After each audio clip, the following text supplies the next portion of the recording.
Hi friends, welcome back to our channel. So India వచ్చేసి చాలా fast grow అవుతుంది.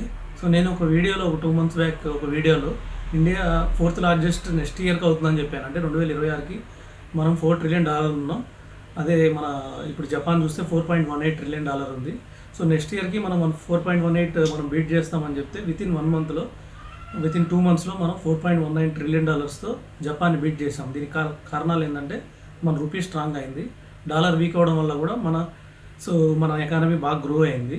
So ఇది కూడా ఒక ప్లస్ పాయింట్ అయింది. ఇలాగ ఏంటంటే మనం చాలా ఫాస్ట్ గ్రో అవుతున్నాం. మనకు ముందున్న లక్ష్యాలన్నీ చాలా ఫాస్ట్గా మనం రీచ్ అయిపోతున్నాం. నెక్స్ట్ మనకి అహెడ్ జర్మనీ ఉంది, $4.5 trillion. నాకు తెలిసి ఇంకొక 1-2 yearsలో దాన్ని కూడా మనం బీట్ చేసేస్తాం.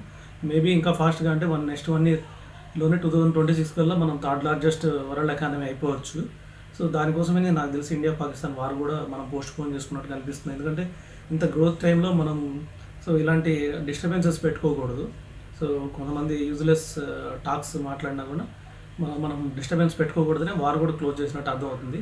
సో రానున్న రోజుల్లో ఇండియా గ్రోత్ స్టోరీలో ఇన్వెస్ట్ చేసిన వాళ్ళకి చాలా రిటర్న్స్ వస్తాయి. ఎందుకంటే 1977లో యూఎస్లో ఇన్వెస్ట్ చేసిన వాళ్ళకి వితిన్ 2 yearsలో డబుల్ అయ్యాయి. వితిన్ 2 yearsలో 3-4 times కూడా అయ్యాయి. అలాగే చైనా కూడా 1988 to 1992 వాళ్ళు కూడా గ్లోబలైజేషన్ టైంలో ఇంతే ఫాస్ట్గా పెరిగింది. మన ఇండియా కూడా 5th లార్జెస్ట్ నుంచి 4th లార్జెస్ట్ కూడా అంతే ఫాస్ట్గా అయింది. కాబట్టి ఇండియా గ్రోత్ స్టోరీలో మనం ఎంత ఇన్వెస్ట్ చేస్తే అంత బెటరు. సో మీ మనీ తొందరగా ఫాస్ట్ గ్రో కావాలనుకుంటే, మీ వెల్త్ ఇక్కడ నుంచి ఫాస్ట్ గ్రో కావాలంటే నెక్స్ట్ 10 years మీరు మార్కెట్లో ఇన్వెస్ట్ అయిపోతే మీరున్న ఆపర్చునిటీ లూజ్ అయిపోతారు.